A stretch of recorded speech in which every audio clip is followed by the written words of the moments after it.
नमस्कार दोस्तों, मैं हूं हिमांशु त्रिवेदी और स्वागत करता हूं आपका इस YouTube चैनल पर। तो जैसा कि थंबनेल से स्पष्ट है, आज हम डिस्कस करने वाले हैं कि हमारा एसएससी स्टेनोग्राफर का एग्ज़ाम एसएससी कंडक्ट करवाएगा या फिर सीईटी के जरिए होगा। तो मैं आपके सामने कुछ प्रूफ लेके आया हूं, उससे आप खुद एनालाइज करेंगे कि हमारा एग्ज़ाम किसके जरिए होगा, कौन कंडक्ट कराएगा और यदि एसएससी के जरिए होता है तो ये इसकी डेट कब तक आ, हमें फॉर्म भरने के लिए कितना टाइम मिलेगा, हमारा एग्ज़ाम कब तक होगा। ठीक है, तो ये सारी की सारी बातें हम इस वीडियो में डिस्कस करने वाले हैं। तो चलिए शुरू कर। देखिए, सबसे पहले सीईटी का मतलब समझते हैं। सीईटी का मतलब क्या रहता है? Common eligibility test. ये आपको पता है सीईटी का मतलब। अब सीईटी किस किस के एग्जाम करवाने वाला था अपना? बैंक के, आईबीपीएस बैंक के, रेलवे के और एसएससी के। ये तीनों की तीनों परीक्षाओं को एक कर दिया गया था सीईटी में।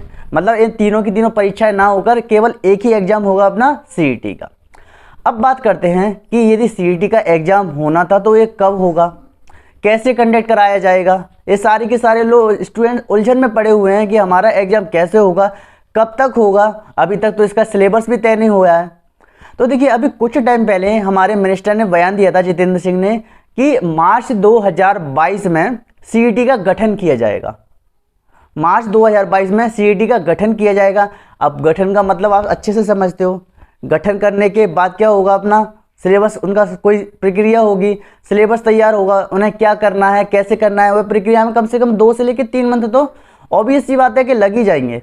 ठीक है, उसके बाद एग्जाम फॉर्म आएंगे, जैसा कि उसमें भी 1 मंथ के करीबन और एग्जाम होंगे। तो एग्जाम में करीबन 2 से लेकर 3 मंथ यदि आपको सिलेबस बताएंगे तो कम से कम 2 से लेकर 3 मंथ का टाइम तो देंगे ना आपको।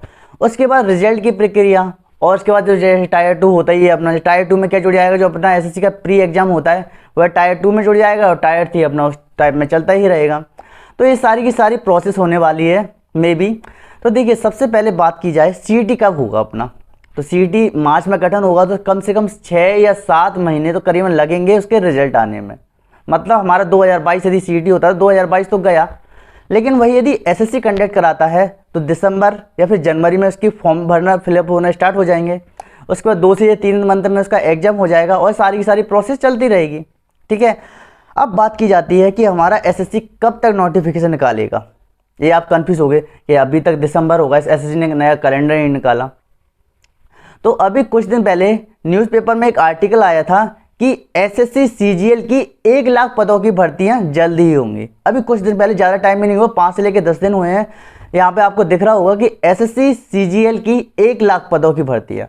अब सीजीएल के 1 लाख पदों की भर्तियां, सीजीएल 1 लाख पद तो कभी निकालता ही नहीं है और ये पहली बार कैसे निकाल दिया। हाँ, लेकिन हम ऐसा मान सकते हैं कि एसएससी टोटल पद, जो टोटल वैकेंसी निकालता है वो 1 लाख के करीबन निकालता है, जिसमें SSC CGL, CHSL, MTS, GD वगैरह सब कुछ आ जाते हैं। ठीक है, तो ये आर्टिकल निकाला था। इसके बाद यदि बात की जाए, ये आर्टिकल तो ठीक है, अब इसको और क्लैरिफाई कैसे करें हम, और हमें ये तो पूरा की पूरा क्लैरिफाई करने के लिए पर्याप्त नहीं है।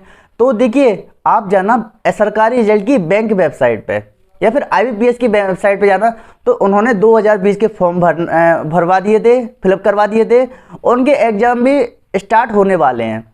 ठीक है, 2021 के जब बैंक के एग्जाम बिना सीईटी के हो रहे हैं तो एसएससी के एग्जाम भी बिना सीईटी के होने चाहिए। अब बाकी वो गवर्नमेंट के ऊपर है कि वह कैसे कंडक्ट कराए, उनका क्या उद्देश्य है, ये सारा की सारा गवर्नमेंट के हाथ में है ना। हम तो कुछ कर नहीं सकते। लेकिन जहाँ तक अनुमान लगाया जा रहा है कि यदि 1 मंथ में 30 दिनों में यदि आपका नोटिफिकेशन आ जाता है तो एसएससी आपका एग्जाम कंडक्ट करवाएगा और ये 99% चांस है कि आपका इसी मंथ में या फिर जनवरी के फर्स्ट वीक में कोई नोटिफिकेशन आ ही जाएगा। ठीक है, अब आपको एक बात और बताना चाहता हूँ मैं। आप नोटिफिकेशन का वेट कर रहे हो, लेकिन एक बात और ध्यान से सुनना, ये बैंक के एग्जाम में अब फटाफट होना स्टार्ट हुए थे, हाल की हाल 2 से लेकर 2-3 मंथ भी नहीं दिया है उन्होंने बैंक वालों ने। और एसएससी भी देखो, जनवरी में सारे के सारे एसएससी के जो सेंटर हैं वो खाली हो जाएंगे। तो एसएससी 2021 के एग्जाम कंडक्ट कराना स्टार्ट करेगा, तो उसमें आपको बिल्कुल भी टाइम नहीं मिलने वाला। तो आप अभी क्या आज से ही अपनी पढ़ाई स्टार्ट कर दीजिए कि आपका एग्जाम होगा, कि आपकी मेहनत कभी बेकार नहीं जाएगी और जितना आपको टाइम मिलता चलेगा वो आपकी किस्मत के ऊपर है और आप अपनी स्टडी को इम्प्रूव करते जाओगे। 70 से 85 से 90 तक का स्कोर आप इंग्लिश में कर पाओगे। इसके बाद रीजनिंग में भी, क्योंकि 2 से 3 मंथ में कुछ नहीं हो पाता, जहाँ तक बेसिक भी क्लियर नहीं हो पाता 2 से लेकर 3 मंथ में इंग्लिश का। तो और आप बोल रहे हो कि यदि आप एग्ज़ाम फॉर्म भरोगे तो, और एग्ज़ाम फॉर्म भरने का मतलब ही क्या है? जब आपकी पढ़ाई नहीं है तो एग्ज़ाम फॉर्म भरने का मतलब ही क्या है? कम से कम आपके पास 4 से लेकर 5 मंथ आपकी तैयारी हो, जब जाके आप एग्ज़ाम में अच्छा स्कोर कर पाओगे, पास हो पाओगे, सिलेक्ट हो पाओगे। तो आप अभी से अपनी पढ़ाई पर ध्यान दीजिए, 1 महीने के अंदर इसका एसएससी का नोटिफिकेशन आ ही जाएगा, ठीक है। तो उम्मीद करता हूं कि आपको ये वीडियो अच्छी लगी होगी। यदि आपको ये वीडियो अच्छी लगी है, इन्फॉर्मेटिव लगी है, तो इसको लाइक कीजिए और अपने फ्रेंड्स को भी शेयर कीजिए, ताकि वह भी इस कन्फ्यूजन से बाहर निकल सके और अपनी पढ़ाई को स्टार्ट कर सके, ठीक है। तो मिलते हैं आपसे नेक्स्ट वीडियो में, तब तक के लिए धन्यवाद।